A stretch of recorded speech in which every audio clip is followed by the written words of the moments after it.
O Senhor esteja convosco. Proclamação do Evangelho de Jesus Cristo segundo Lucas.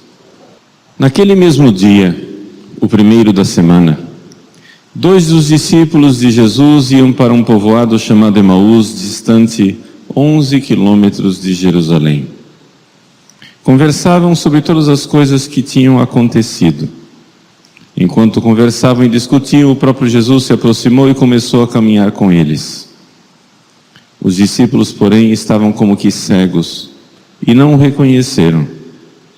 Então Jesus perguntou: "O que ides conversando pelo caminho?"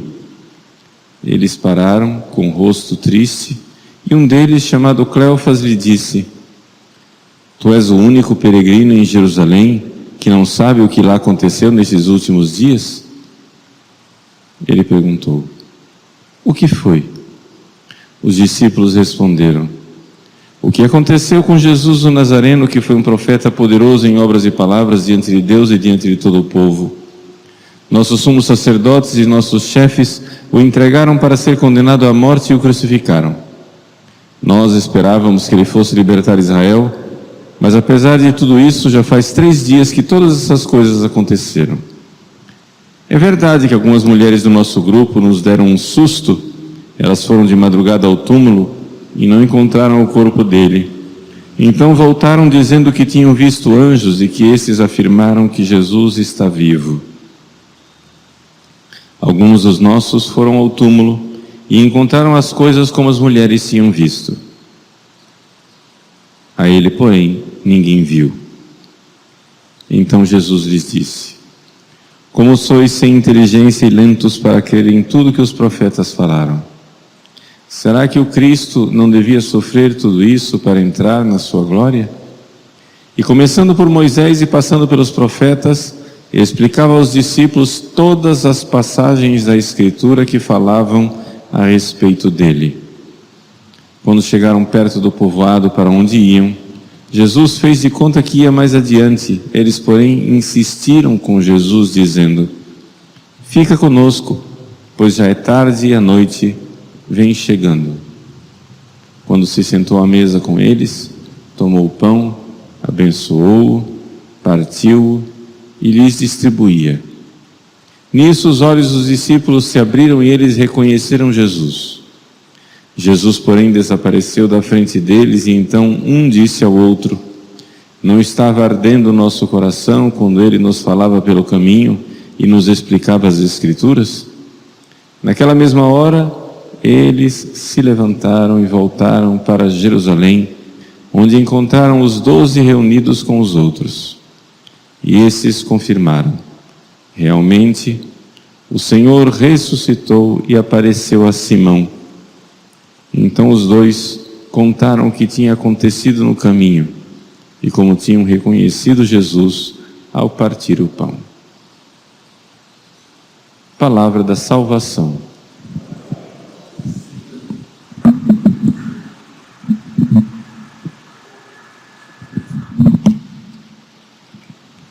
Meus queridos irmãos e irmãs, nós estamos com alegria celebrando a 8ª da Páscoa. E nosso Senhor Jesus Cristo, em suas várias aparições, confirma a fé dos seus discípulos.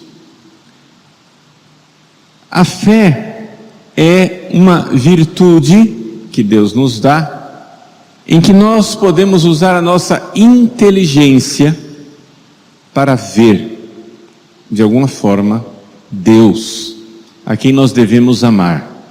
Essa é a realidade, esse é o projeto de Deus para nós. Aqui nessa vida, Deus quer que nós tenhamos fé, ou seja, conheçamos a Ele. Fé é isto, fé é uma forma de conhecimento. É um conhecimento diferente daquele conhecimento que nós temos quando estudamos, por exemplo. Quando a gente estuda, se você de verdade estuda, medita, investiga, você termina conhecendo as coisas, não somente por aquilo que os seus sentidos dão a você, mas você consegue, com a inteligência, penetrar na natureza das coisas com uma coisa chamada luz natural da razão. É uma luz, mas é uma luz natural. Com a fé é diferente. Com a fé é a mesma inteligência, mas essa inteligência, ela agora precisa ser iluminada por uma outra luz, a luz sobrenatural da fé. É uma luz que é dada por Deus. E existem coisas que atrapalham a gente de ver essa luz. Nos discípulos, logo após a ressurreição, o que estava atrapalhando eles enxergarem a luz da fé eram as suas paixões desordenadas. Os discípulos estavam passando por aquilo que na espiritualidade a gente chama de noite escura dos sentidos, ou seja, a nossa parte física, né, emocional, cerebral, passional, na linguagem clássica, né, nossa parte das paixões do cérebro, né, da nossa animalidade. As paixões estavam mexidas. Ontem nós ouvimos, por exemplo, o evangelho em que Jesus aparece a Santa Maria Madalena. Santa Maria Madalena estava chorando. Ora, quem chora não vê, e quem vê não chora. O padre Antônio Vieira nos recordava isto, que os olhos servem para duas coisas, para ver e para chorar. E quando eles choram, eles não veem. Quando seus olhos estão chorando, você está voltado para dentro, né? Não somente sua visão está turva pelas lágrimas, mas você não está tão observando o que está acontecendo, você está voltado para os seus sentimentos. Jesus, no evangelho de ontem, diz Maria, e ela vem para fora, ou seja, ela começa a enxergar o que está acontecendo. É Ele, é o meu Senhor. Jesus tira Maria dessas paixões desordenadas. No evangelho de hoje acontece a mesma coisa, mas de outra maneira, não é? Os dois discípulos que iam caminhando, e esses discípulos iam conversando pelo caminho. Jesus pergunta: o que é que vocês estão conversando? E eles pararam com o rosto triste. Ali a tristeza, novamente, são as nossas paixões, são os nossos sentimentos. A pessoa, quando está tomada pelos seus sentimentos, ela olha para dentro, mas olha para dentro de uma forma ruim. Ela olha para ela mesma. Eles não estavam pensando em Jesus, eles estavam pensando em si mesmos. Ou seja, Jesus veio, fez prodígios, nós esperávamos que Ele viesse libertar Israel, mas, como se dissesse assim, coitadinhos de nós, só faz 3 dias que essas coisas aconteceram. Ou seja, claro, eles estão chorando Jesus, mas mais do que chorando Jesus, eles estão decepcionados com aquilo que eles iam receber. Eles estão voltados para eles. E Jesus, muito justamente, os repreende, né? Ele diz assim: como sois sem inteligência e lentos para crer tudo que os profetas falaram. Inteligência e fé, olha aqui, ó. Vocês são sem inteligência. Por quê? A inteligência, ela penetra na realidade das coisas, mas se você fica fechado nos seus sentimentos, você fica sem inteligência. Você não enxerga as coisas. Por que é que quando você está envolvido numa coisa, está envolvido num problema, cheio de emoções, você pede conselho para outras pessoas? Porque os seus sentimentos impedem a sua inteligência de trabalhar. Você está tão envolvido que as suas emoções impedem você. Você está apaixonado pela menina, aí você pede para alguém: me diga por favor, essa menina é uma pessoa boa mesmo ou é ilusão da minha cabeça porque eu estou apaixonado por ela? Você está com raiva de alguém. Você pede um conselho e diz: por favor, me diz uma coisa, o que essa pessoa fez comigo foi injustiça mesmo?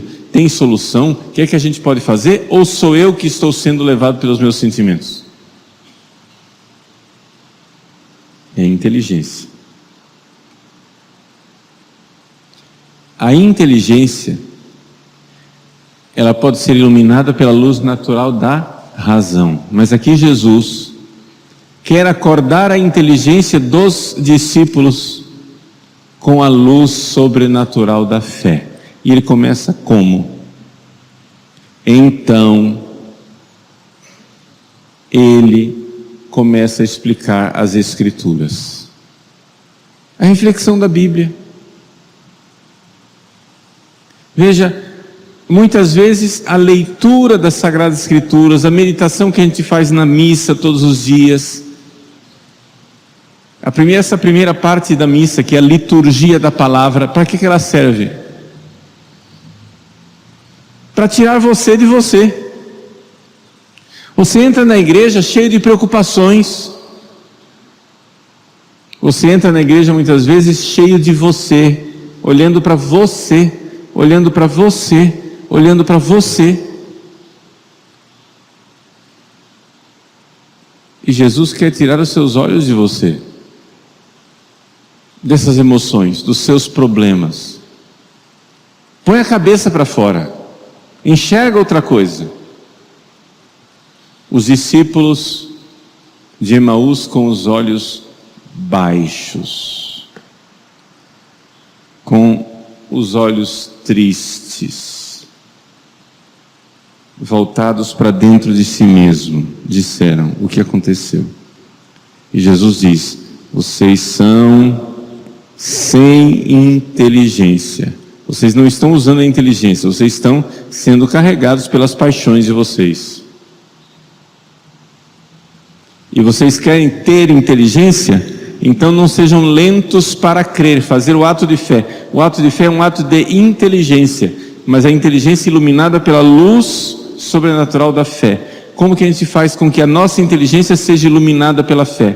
Medita as Escrituras. Jesus foi meditando as Escrituras com eles. E finalmente, quando chegou no final do processo de meditação, quando eles começaram a ver que o coração deles estava ardendo, sim, porque é isso que a gente faz quando a gente faz o ato de fé. A inteligência é iluminada, o coração é convidado, a vontade é convidada. O coração arde, né? Ou seja, a inteligência conhece, a vontade se sente convidada a amar aquilo que eu estou conhecendo. Você vê, você diz: nossa, eu quero isso para mim. Eu quero me unir a isso. Eu quero me unir a Jesus. Eu quero esse mundo espiritual. Eu vi, eu quero. Inteligência, vontade. Esse é o coração que arde.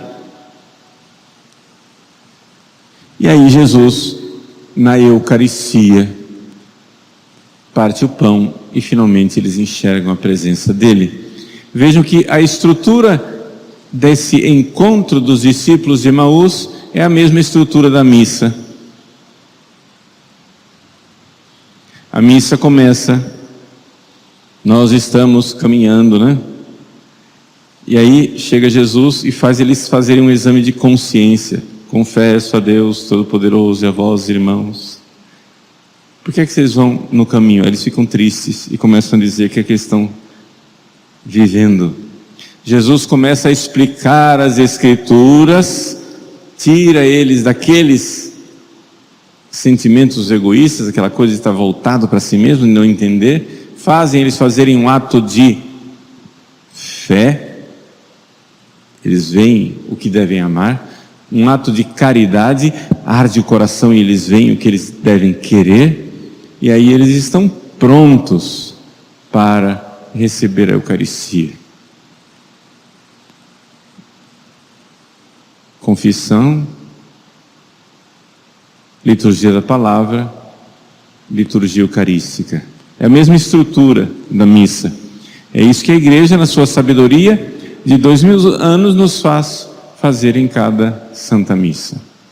Essa é a estrutura da liturgia cristã, também porque essa é a estrutura da própria inteligência humana. A gente primeiro tem que conhecer para depois amar e se unir na Eucaristia a Jesus. Então todas as missas nós temos essa oportunidade de sair de nós, sair dos nossos problemas para nos entregar a Jesus, para enxergar Ele que nos visita, para conhecê-lo e amá-lo. Vamos pedir a Deus, nesse tempo da Páscoa, que Ele faça isso conosco. Sei que muitos fizeram propósitos de oração mais intensa durante a Quaresma. E aí vem a Páscoa, muita gente deixa cair as coisas, mas é agora a hora de rezar mais. Por quê? Porque agora, purificados pelas práticas quaresmais, nós podemos ir para Jesus de forma mais adequada. Muita gente confunde a alegria da Páscoa com a alegria do Carnaval. Ou seja, é Páscoa, vamos comer, vamos nos desbaldar. Mas isso é Carnaval, isso não é Páscoa. Comer e desbaldar, não, é Páscoa.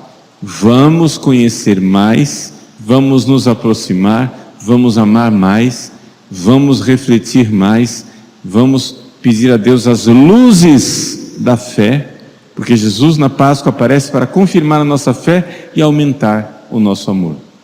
É isso que nós queremos viver nesses 50 dias.